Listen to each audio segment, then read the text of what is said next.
Oke, Bismillahirrahmanirrahim. Assalamualaikum warahmatullahi wabarakatuh. Alhamdulillahirrabbilalamin.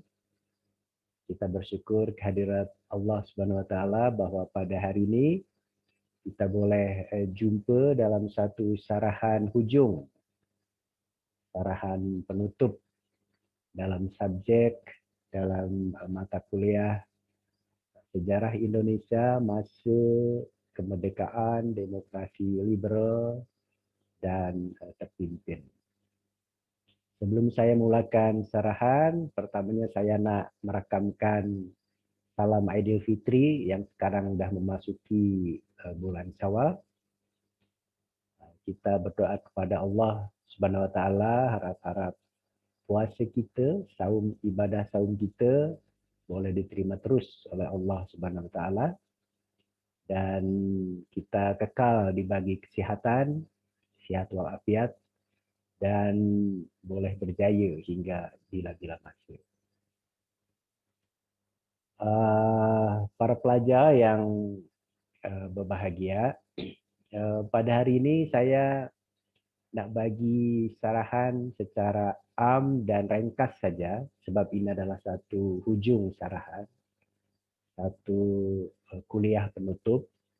So mungkin semacam refleksi apa dia yang boleh kita fahamkan daripada sejarah Indonesia masa kemerdekaan, demokrasi liberal hingga demokrasi terpimpin yang merangkumi masa hingga dari 1945 sehingga 1965.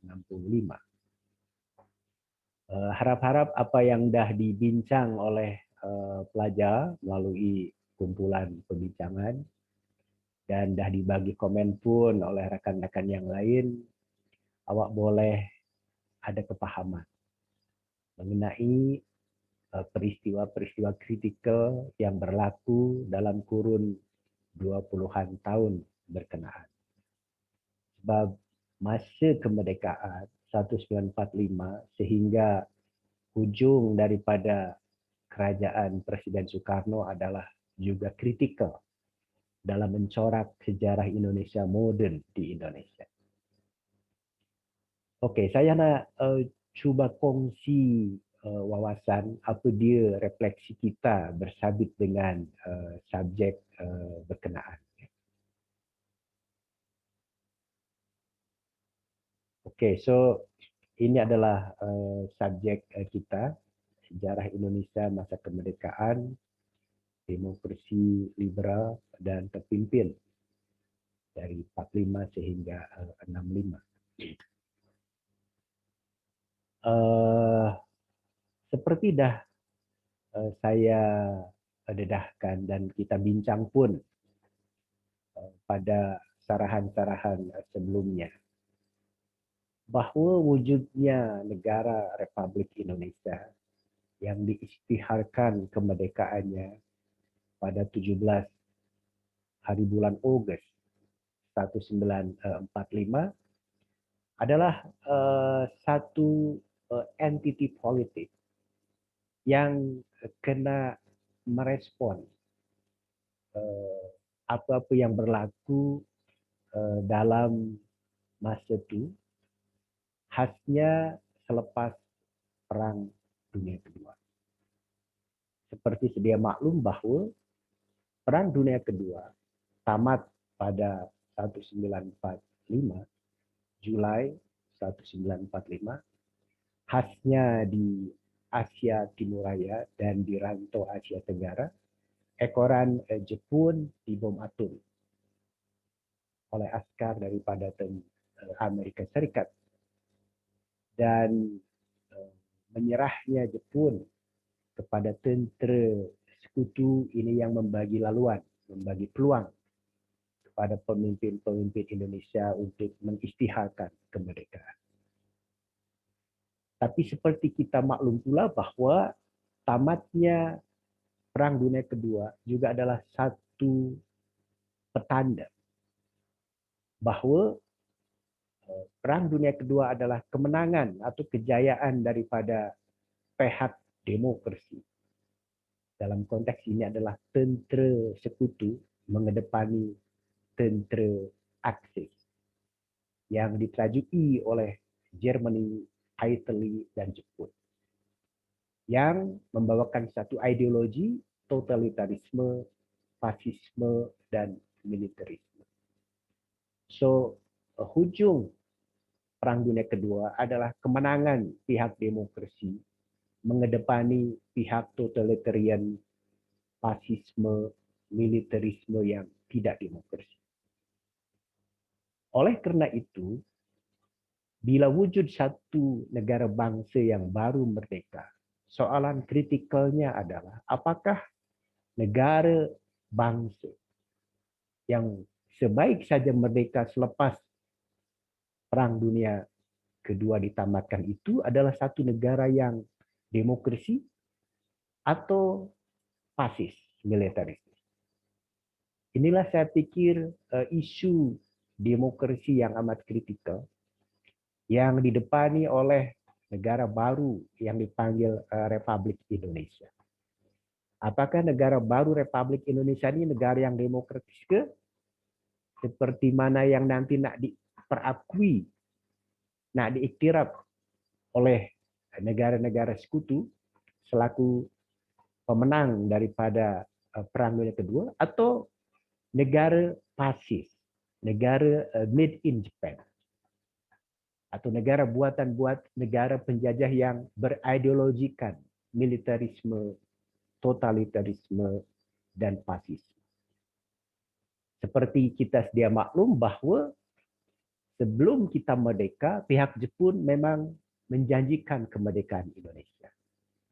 Tak setakat menjanjikan kemerdekaan Indonesia, pihak Jepun pun membagi laluan supaya pemimpin-pemimpin Indonesia yang berkolaborasi, yang berkongsi, yang bekerjasama, boleh menyusun satu perlembagaan, satu rang undang-undang dasar atau perlembagaan, termasuklah rukun negara, ideologi negara, apa yang kita panggil dengan perlembagaan Undang-Undang Dasar 1945, dan satu ideologi rukun negara yang dipanggil sebagai Pancasila. So, soalannya adalah apakah perlembagaan Undang-Undang Dasar 1945 dan ideologi rukun negara Pancasila itu adalah satu perlembagaan dan rukun negara yang demokratis, memandangkan ianya disusun, dirancang pada zaman Jepun. Satu kerajaan tentera yang militeristis dan fasis ideologi. Oleh itu, sebaik saja kita mengisytiharkan kemerdekaan pada 17 hari bulan Ogos 1945 dan ditubuhkan satu jamaah menteri yang dipanggil kabinet pertama yang bercorak presiden, bulan September 1945, setakat boleh berlaku sehingga bulan November 1945 saja. September, Oktober, November, 3 bulan saja, memandangkan banyak pihak yang menilai bahwa kerajaan Jamaah Menteri yang pertama ini adalah satu kerajaan yang orang kata dipanggil kerajaan buco. Apa dia buco? Buco adalah penjawat-penjawat pada zaman Jepun atau kolaborator pada zaman Jepun yang tentu tak ada unsur demokrasi. Bila kita tengok memang ahli-ahli jamaah menteri termasuklah presiden dan timbalan presiden dalam kabinet pertama Republik Indonesia, semuanya adalah kaki tangan Jepun. Semuanya adalah kolaborator Jepun. Presiden Soekarno, timbalan Presiden Muhammad Hatta adalah kolaborator Jepun. Jamaah menteri seperti kita semua maklum, Menteri Luar, Mr. Subarjo, kolaborator Jepun. Menteri Dalam Negeri, Wiranata Kusuma, juga serupa kolaborator Jepun. Jadi, jamaah menteri yang pertama setakat boleh berjaya mentadbir republik yang baru saja dimerdekakan itu setakat 3 bulan saja. Karena dilabel satu jamaah yang tak ada unsur demokrasi. Tapi ahli-ahlinya adalah semuanya kolaborator Jepun. Bahkan dalam kes daripada negara-negara di Europe, sama ada yang bekerja sama dengan Germany ataupun dengan Italy, negara-negara yang tokoh-tokohnya berkolaborasi sama ada dengan Germany maupun dengan Italy, dicap, dilabel selaku Quisling. Apa dia Quisling? Adalah satu label yang bermaksud sebagai penjenayah perang, kriminal perang, yang boleh dihukum memandangkan sebagai penjenayah, sebagai penjahat, sebagai kriminal dalam perang dunia kedua. So ini adalah satu isu kritikal. Oleh itu pada bulan-bulan September, Oktober, November 1945 di Indonesia wujud satu usaha. Macam mana supaya Republik Indonesia yang baru lahir ini adalah satu republik yang demokrasi. Bukanlah republik yang orang kata made in Japan, buatan daripada Jepun. Pihak Belanda khasnya kerap membuat satu tohmahan, membuat satu tuduhan bahwa Republik Indonesia ini jelas sekali adalah made in Jepun. Apa dia buktinya? Orang Belanda kata, tengok deklarasi independennya. Perancangan pengisytiharan kemerdekaannya dibuat di rumahnya orang Jepun, yaitu di rumahnya Laksamana Maeda yang orang Jepun. Belanda kata, tengok presiden dengan timbalan presidennya, kolaborator Jepun. Jadi tuduhan-tuduhan yang tak mengenakan ini, mohon maaf,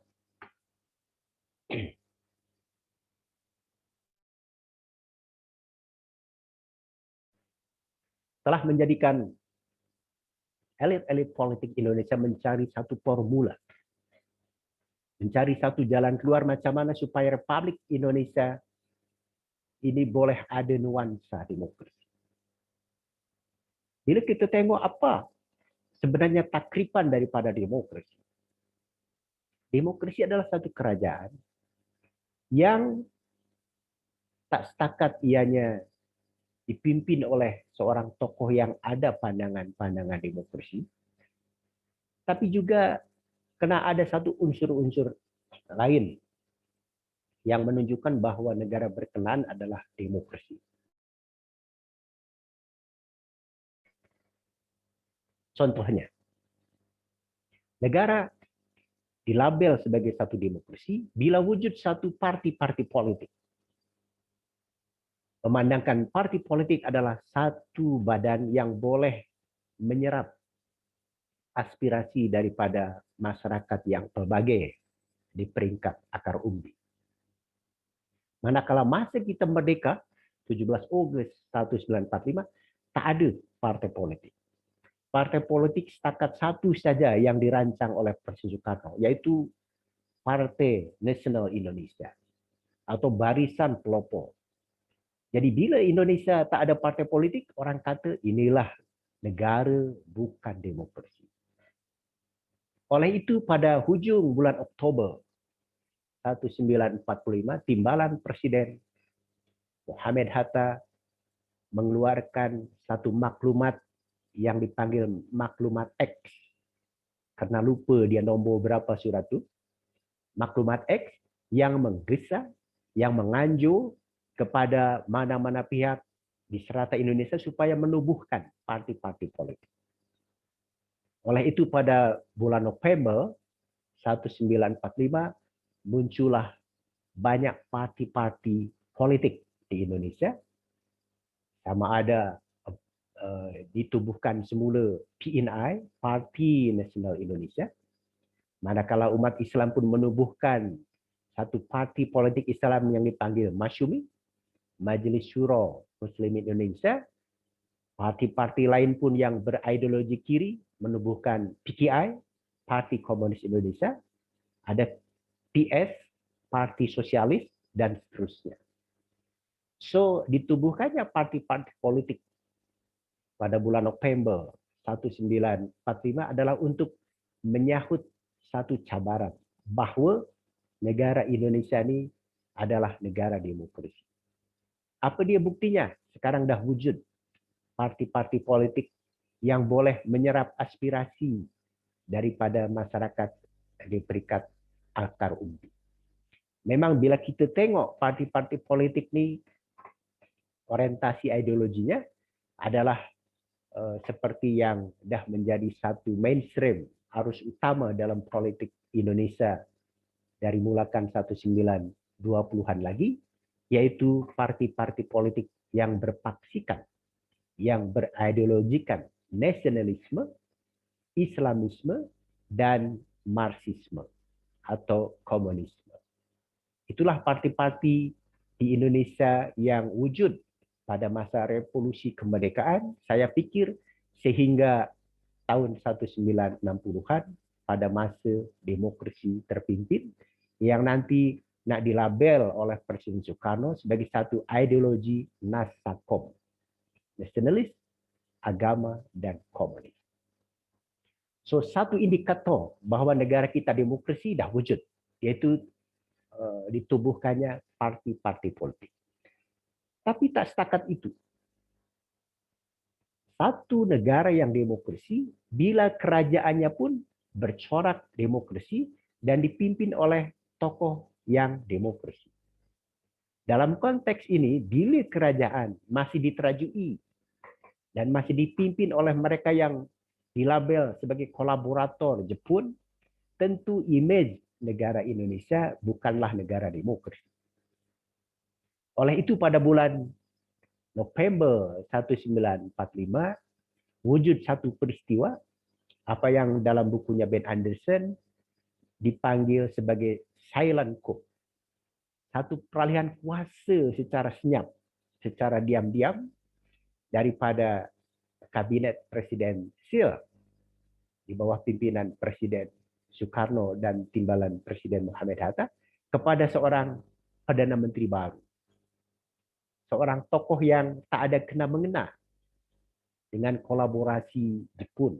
Karena pada masa Jepun, tokoh ini adalah berjuang underground di bawah tanah, yaitu Sultan Syahrir.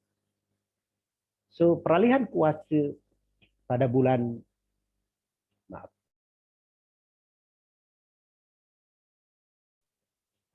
November 1945 ini adalah satu upaya, satu usaha supaya kerajaan Indonesia itu boleh ada nuansa, ada warna demokrasi, yaitu bahawa kerajaan Indonesia sekarang tidak lagi diterajui, tidak lagi dipimpin oleh para kolaborator Jepun, tapi sekarang dah dipimpin oleh seorang yang demokrasi, oleh seorang yang ada pandangan-pandangan demokrasi, yaitu Perdana Menteri Sultan Syahrir. Memang bila kita mengikut perlembagaan, bertukarnya satu sistem kerajaan daripada presidensial kepada ministerial, orang kata telah menyeleweng daripada perlembagaan Undang-Undang Dasar 1945. Tapi seperti kita sedia maklum bahawa Undang-Undang Dasar 1945 pada masa revolusi, pada awal revolusi, bukanlah satu perlembagaan yang populer, yang terbilang, yang populer. Sebab dia dah dicap, dah dilabel sebagai satu perlembagaan made in Japan yang kurang demokrasi.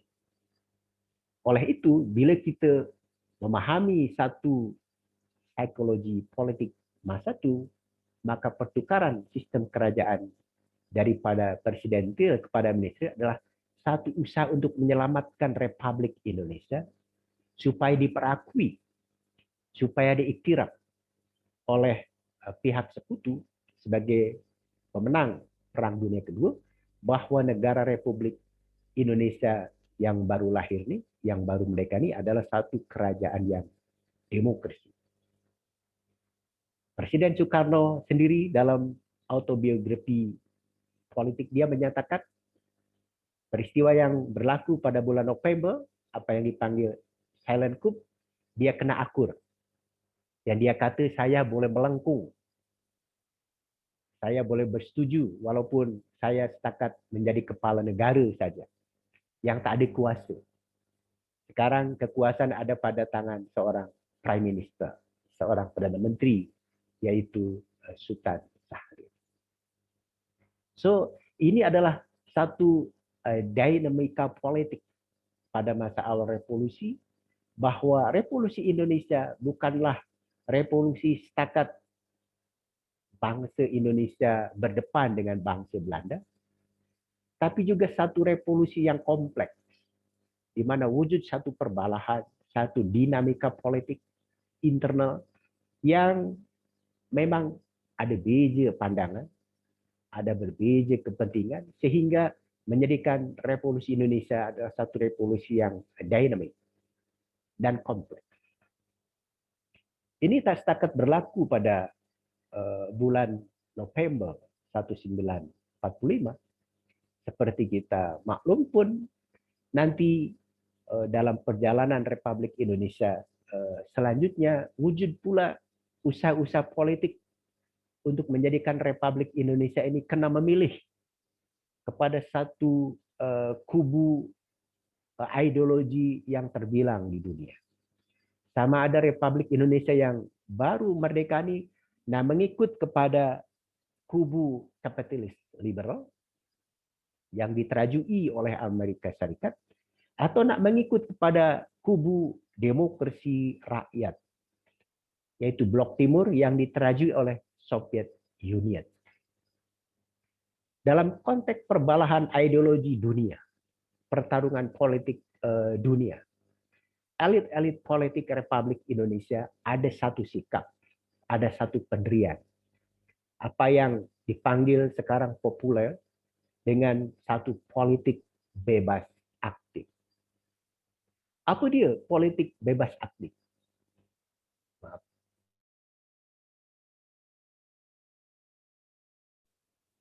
Yaitu satu politik yang tak berkecuali, yang non-blok. Kita tak nak Republik Indonesia yang baru ini menjadi objek permainan daripada dua ideologi besar dunia, yaitu antara Blok Timur yang berpaksikan komunisme di bawah pimpinan Soviet Union, atau Blok Demokrasi Liberal yang diterajui oleh Amerika Serikat. Dan hal itu nampak dalam satu peristiwa apa yang kita panggil dengan Madiun Affair. Satu peristiwa Madiun 1948, ketika seorang tokoh komunis yang legendaris, yaitu Musso, dia memimpin satu pertubuhan perikatan yang dipanggil Front Demokrasi Rakyat, FDR, yang nanti nak bertukar menjadi PKI, Parti Komunis Indonesia, menjadi pihak pembangkang untuk mengkritisasi kerajaan nasional pada masa itu yang diterajui, yang dipimpin oleh Perdana Menteri Muhammad Hatta. Dalam pandangan Musso sebagai pemimpin pembangkang, dia kata Republik Indonesia ini kena mengikut jalan baru yang dia panggil adalah demokrasi rakyat atau demokrasi seperti mana yang diamalkan oleh Soviet Union. Manakala Perdana Menteri Muhammad Hatta membuat satu tindak balas, membuat satu ucapan pidato di hadapan Parlemen Indonesia yang dipanggil KNIP, Komite Nasional Indonesia Pusat, dengan dibagi judul Mendayung di Antara Dua Karang. Mengikut Perdana Menteri Muhammad Hatta, Republik Indonesia yang baru ini,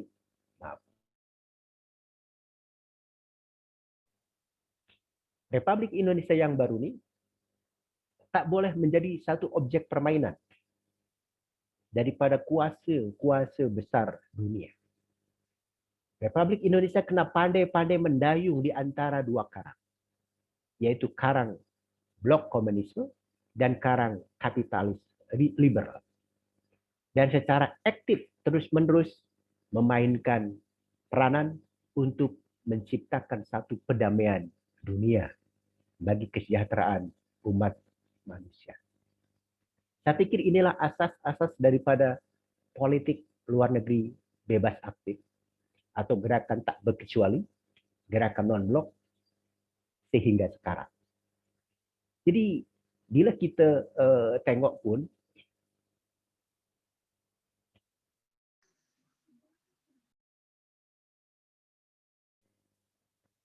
peristiwa Madiun adalah satu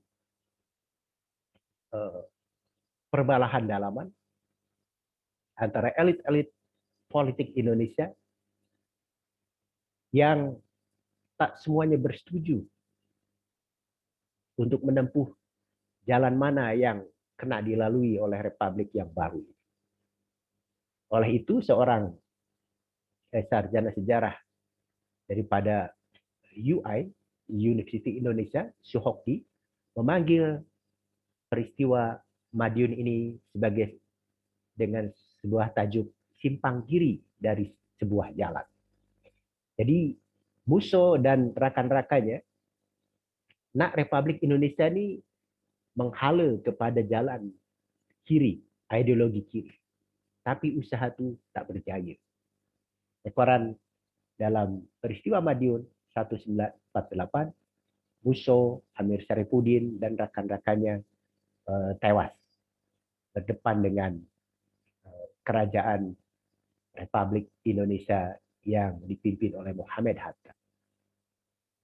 Begitupun pihak Islam yang nampaknya tak bersetuju dengan jalan yang ditempuh oleh Republik. Dia pun cuba supaya jalan yang nak ditempuh oleh Republik itu menghala ke kanan, yaitu supaya menubuhkan satu kerajaan Islam. Usaha ini pun yang nanti diterajui oleh Kartosuwiryo tak berjaya. Yang nak menubuhkan satu kerajaan Islam, Ekoran tewas pun ketika berdepan dengan kerajaan Republik Indonesia. So, kerajaan Republik Indonesia dah berjaya menghadapani satu cabaran sama ada pihak-pihak yang nak menjadikan negara ini mengikut jalan kiri atau mengikut jalan kanan. Nah,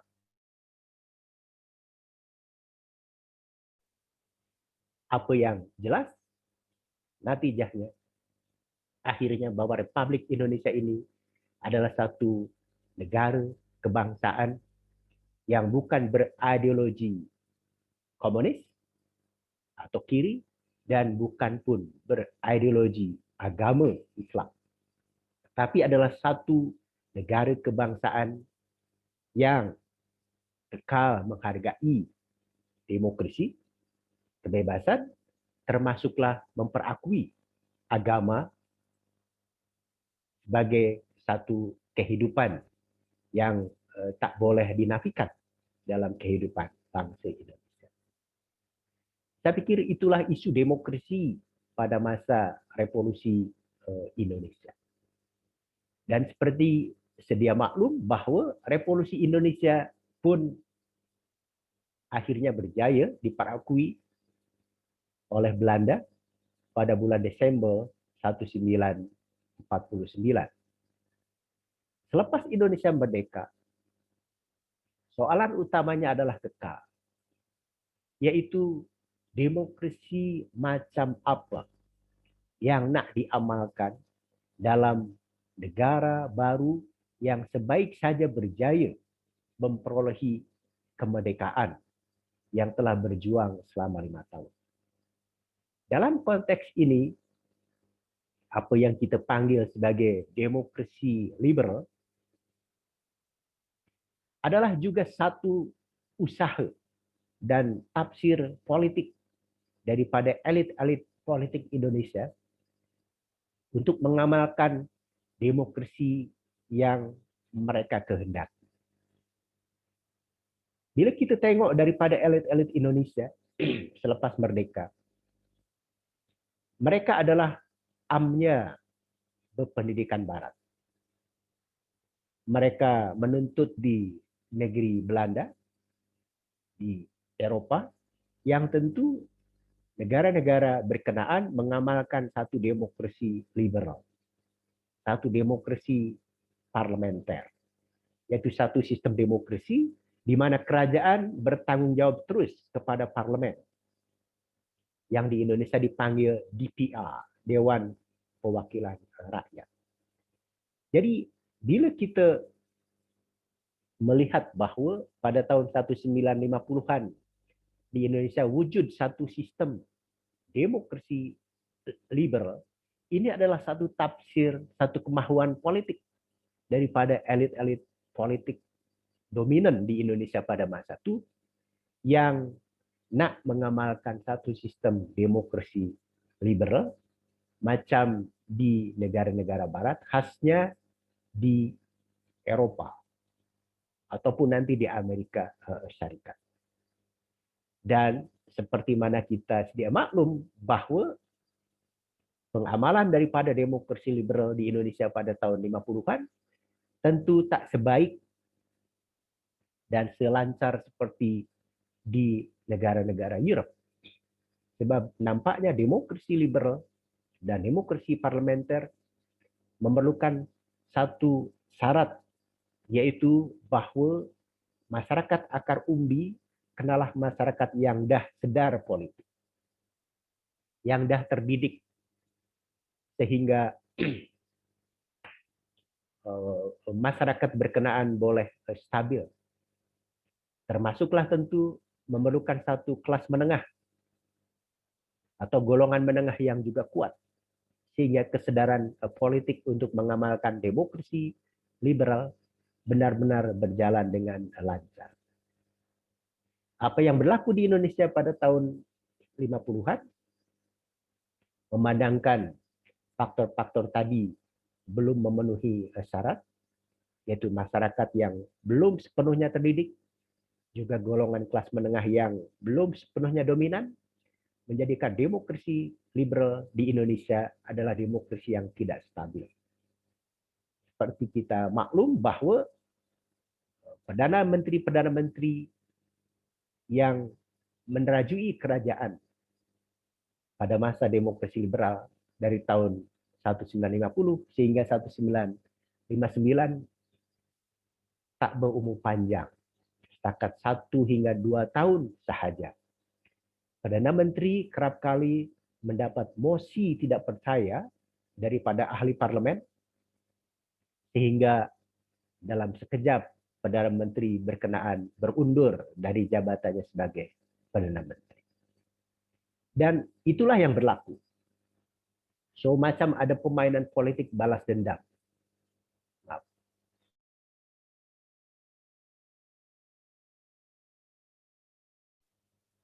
Bila Perdana Menterinya berasal dari parti politik PNI, Parti Nasional Indonesia, dan pihak pembangkang di parlemen daripada MASUMI, Majelis Syuro Muslim Indonesia, maka meletak jawatan seorang Perdana Menteri dari PNI dan nanti PNI nak menjadi pembangkang di parlemen pun berlaku peristiwa yang serupa, yaitu mengajukan mosi tidak percaya sehingga Perdana Menteri menjadi berundur dan meletak jawatan. Tentu sistem demokrasi liberal yang kurang efektif, memandangkan kerap bertukar-tukar kerajaan saban tahun atau maksimal 2 tahun sekali, menjadikan Presiden Soekarno macam tak puas hati. Bahkan walaupun dah ada pilihan raya 1955 yang orang kata inilah satu pilihan raya yang demokratis pun, yang selamat, yang aman, dan telah melahirkan 4 parti politik besar sebagai pemenang, yaitu PNI, Parti Nasional Indonesia, Masyumi, Majelis Syuro Muslimin Indonesia, NU, Nahdlatul Ulama, dan PKI, Parti Komunis Indonesia, tapi tetap menjadikan kerajaan tidak stabil. Karena elit-elit politik dari keempat parti politik berkenaan tak ada muafakat. Tak ada kerjasama yang kukuh untuk mentadbir kerajaan.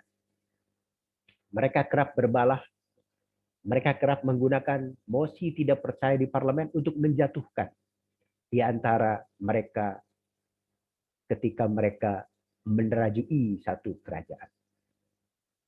Oleh itu, Presiden Soekarno pada tahun 1956, 1957, dia menganjurkan, dia mengemukakan satu konsepsi presiden. Dan Presiden Soekarno nampaknya amat terkesan dengan satu sistem politik yang berlaku di Republik Rakyat Cina. Yaitu satu sistem kerajaan yang tak banyak parti politik, tapi diterajui oleh seorang pemimpin yang karismatik, yaitu Mao Zedong, dan menjadikan ekonomi Cina, masyarakat Cina stabil, dan mengalami kemajuan yang mengagumkan. Oleh itu Presiden Soekarno mulai menggagas apa yang dia panggil sebagai satu sistem demokrasi terpimpin. Dia kata satu sistem demokrasi yang selari, yang sesuai dengan karakter, dengan identiti daripada bangsa Indonesia. Yakni demokrasi yang tak ditentukan semuanya oleh parti-parti politik, tapi satu sistem demokrasi yang dipimpin oleh seorang tokoh yang ada keupayaan, yang ada kepandaian, yang bijak, yang dalam konteks ini Presiden Soekarno merujuk kepada rukun negara, khasnya Pancasila daripada sila keempat, yaitu kerakyatan yang dipimpin oleh hikmah dan kebijaksanaan. Jadi inilah saya pikir juga satu pentafsiran dan usaha daripada Presiden Soekarno untuk menukar satu sistem demokrasi yang dia kata tak selari dengan karakter bangsa Indonesia. Oleh itu pada tahun 1959 Soekarno mengistiharkan yang kita pahamkan sebagai satu dekret presiden 1959 supaya bangsa Indonesia balik semula kepada jati dirinya, kepada perlembagaan negara yang dah sedia ada, yang dulu disusun pada zaman Jepun, yaitu perlembagaan Undang-Undang Dasar 1945. Memang seperti kita sedia maklum bahwa sama ada Soekarno maupun pihak tentera Indonesia pada zaman demokrasi liberal adalah pihak-pihak yang tak berpuas hati. Pertamanya Soekarno tentu dalam zaman demokrasi liberal, sebab dia setakat sebagai kepala negara saja, dia tak ada kuasa. Manakala dalam perlembagaan Undang-Undang Dasar 1945, Presiden tak setakat sebagai kepala negara, dia pun kepala pemerintahan, kepala kerajaan. Dia pun panglima perang tertinggi. Dia pun boleh memberikan gerasi, amnesti, abolisi kepada warga negara. Dia boleh mengistiharkan perang dan damai kepada negara lain, dan seterusnya. Jadi dalam konteks ini, Presiden berkeyakinan bahwa perlembagaan Undang-Undang Dasar 1945 adalah satu perlembagaan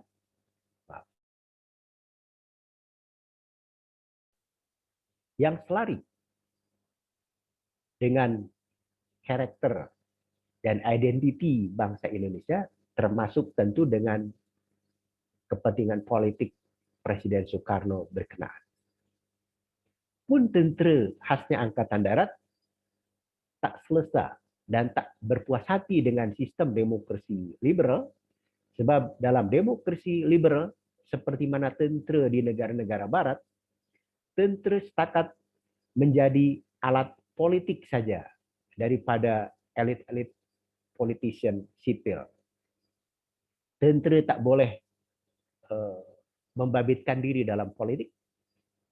Manakala pada masa revolusi Indonesia, seperti mana kita sedia maklum, tentera Indonesia memandangkan tak dibina dan tak ditubuhkan oleh pihak kerajaan, dia adalah satu tentera yang membabitkan diri dalam bidang politik, dalam bidang sosial, dalam bidang ekonomi.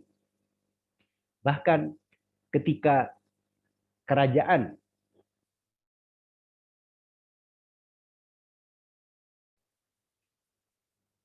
Republik Indonesia menyerah kepada pihak musuh ketika Belanda melakukan agresi militer kedua dengan mencerobohi Yogyakarta, menduduki Yogyakarta sebagai ibu kota Republik Indonesia, dan pimpinan-pimpinan sipil, presiden, timbalan presiden, menteri-menteri ditangkap oleh pihak Belanda, dan kerajaan Republik Indonesia orang kata dah kolaps, dah bankrupt, maka pihak tentera di bawah pimpinan Jenderal Sudirman dan Kolonel Abdul Haris Nasution serta pimpinan tentera yang lainnya boleh menubuhkan satu kerajaan tentera dari pusat sehingga ke luar bandar yang sekarang dipanggil sebagai, nanti ada pusat tentera dan ada nanti dipanggil Kodam, Komando Daerah Militer di peringkat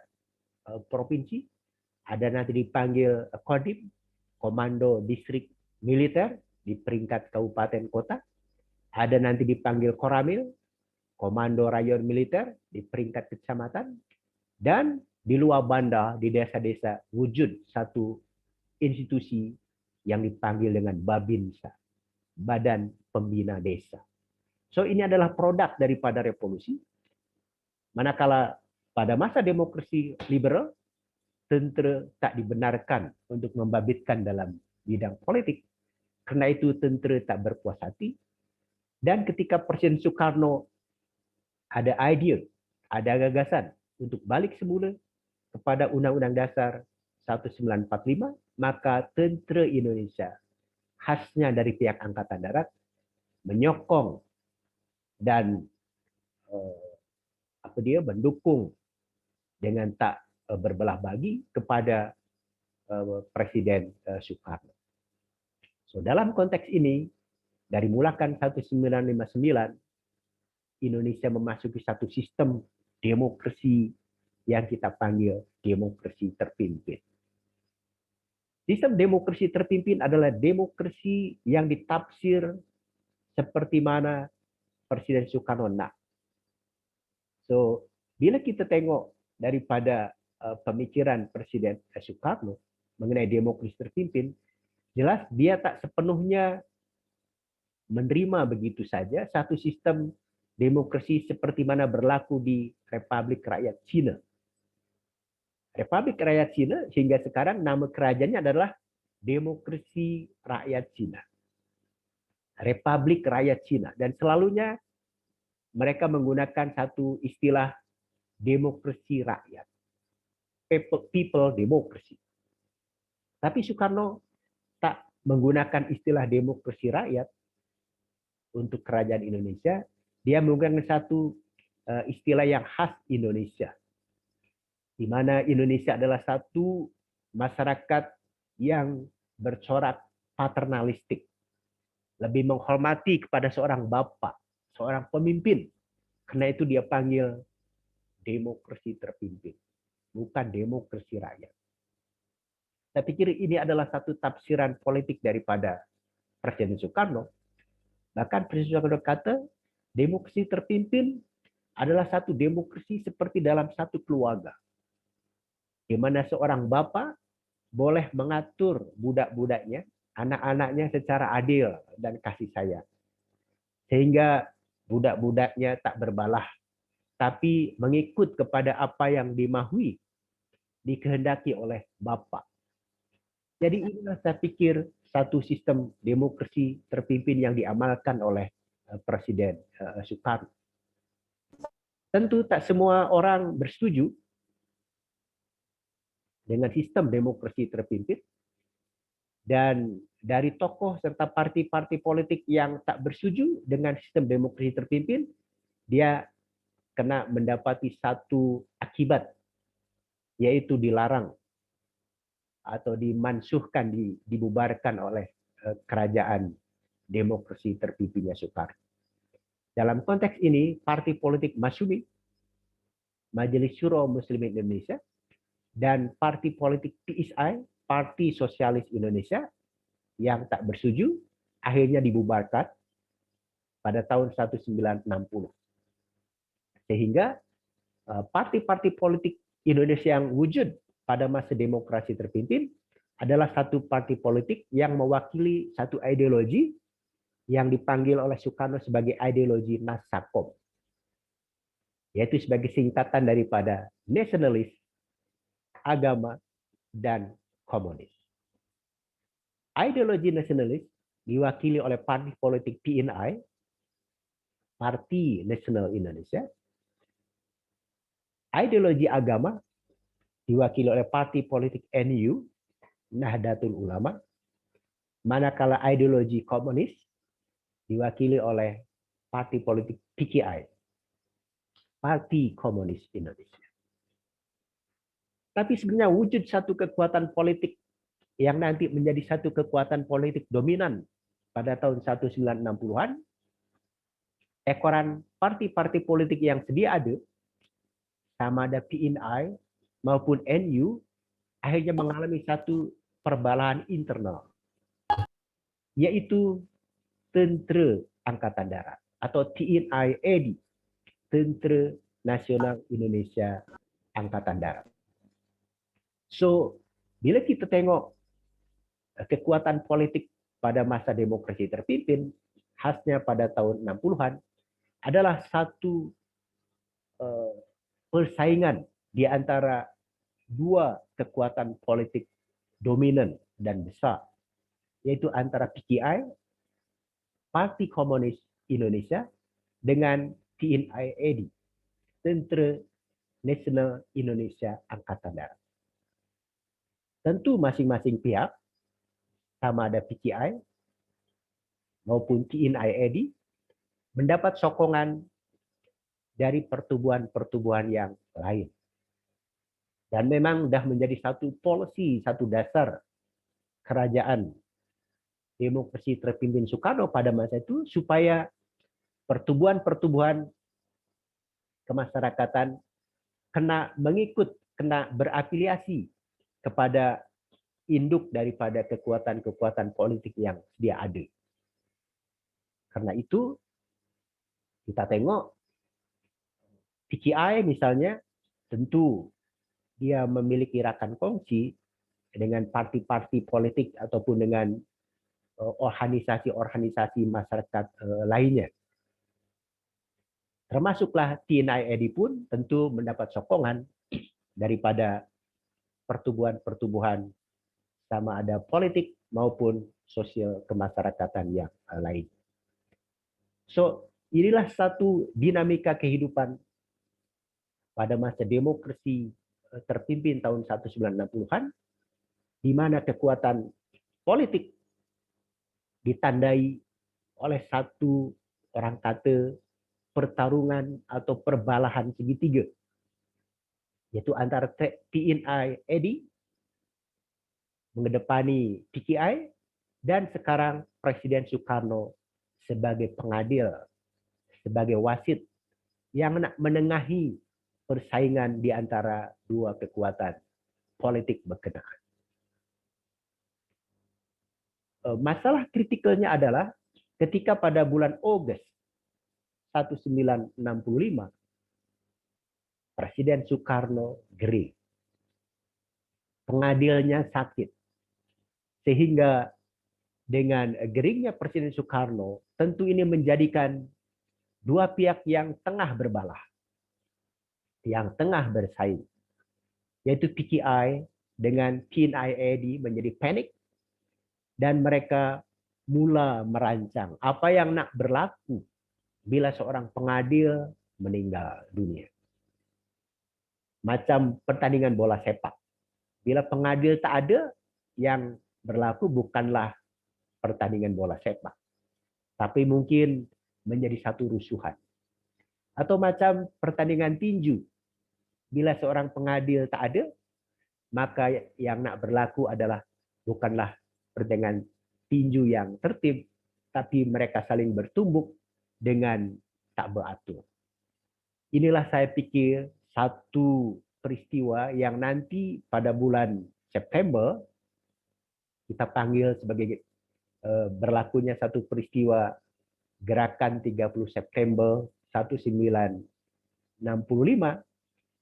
di mana di antara dua kekuatan ini, yaitu PKI dengan TNI-AD, mengalami satu konflik bersaing.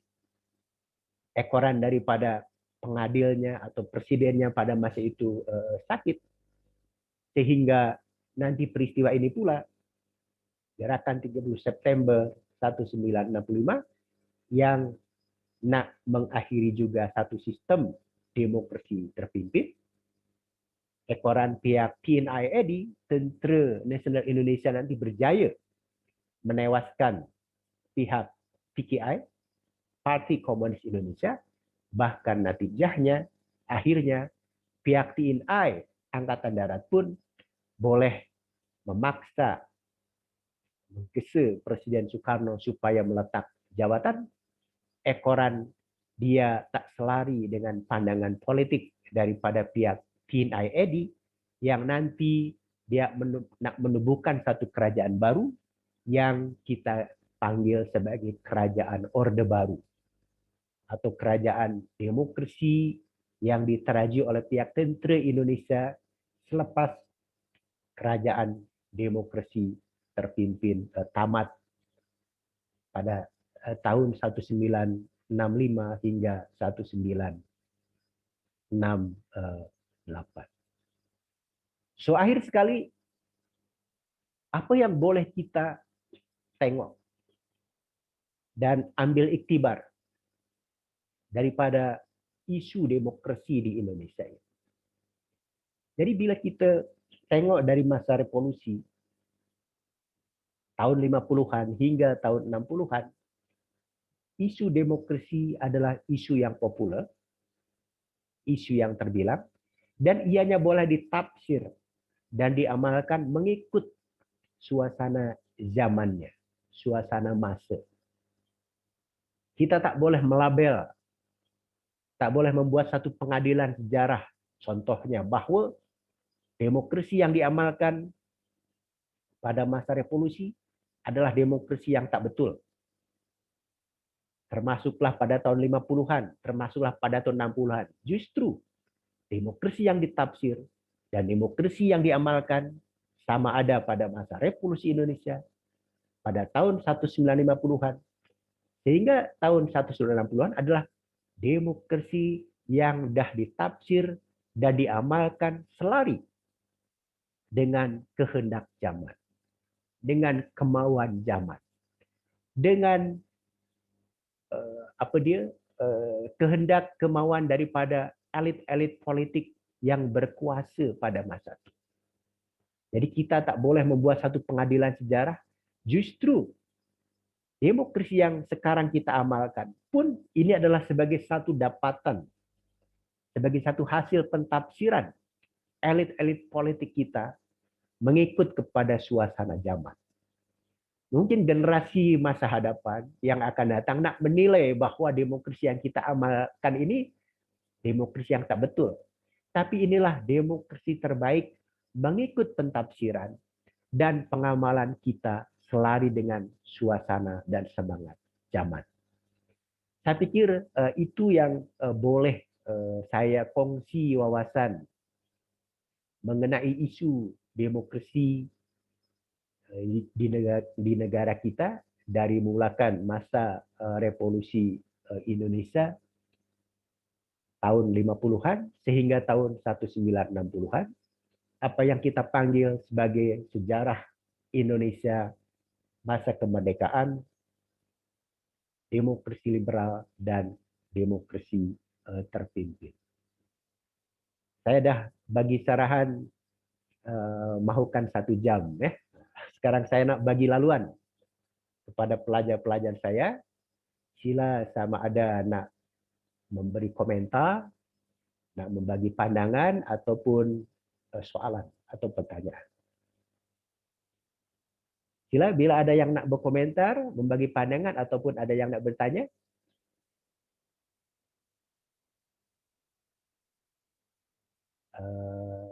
Terus saja langsung sama ada berkomentar ataupun bertanya melalui Zoom meeting ini. Ada yang nak bertanya? Atau memberi pandangan, memberi komentar? Oke, apa-apa yang saya kemukakan dalam sarahan penutup ini sebenarnya adalah satu resume, satu intisari daripada buku-buku standar yang dah saya anjurkan. Jadi bila saudara-saudara para pelajar nak fahamkan macam mana revolusi Indonesia dari kurun 1945 sehingga 1950, tentu buku-buku standar macam bukunya George Macmillan Cahill, bukunya Ben Anderson, bukunya Anthony Reid, itu kena kita baca, dan saya dah mengulas, merengkas apa yang terkandung dalam buku berkenaan. Termasuklah bila kita nak fahamkan demokrasi liberal 1950 sehingga 1959, tentu bukunya Herbert Page, The Decline of Constitutional Democracy in Indonesia, itu adalah menjadi rujukan utama, dan saya dah coba merengkas, mensummary apa yang terkandung dalam buku berkenaan. Termasuklah sistem demokrasi terpimpin, banyak buku yang dah menganalisis dan membincang mengenai masa ini, dan saya dah cuba membuat satu summary apa dia yang berlaku, yang kritikal pada masa demokrasi terpimpin tersebut. Okey, ada yang nak bertanya atau membagi komentar, atau dah faham semua? Bila tak ada soalan, tak ada komentar, tak bertanya, mungkin saya nak tamatkan majlis ini. Dan seperti sedia maklum, ini adalah sarahan penutup, sarahan hujung. Kita nanti nak jumpa semula dalam hujung peperiksaan, dalam ujian akhir semester, yang tentu jadualnya kita nak mengikut kepada jadual yang nanti dikeluarkan oleh pihak jabatan, pihak Departemen Pendidikan Sejarah. Tak ada yang bertanya, berkomentar, atau membagi pandangan? Pelajar-pelajar saya ini memang baik-baik semua ya. Okeylah, bila tak ada, jom kita bersama-sama melafazkan hamdalah. Alhamdulillahirabbil alamin.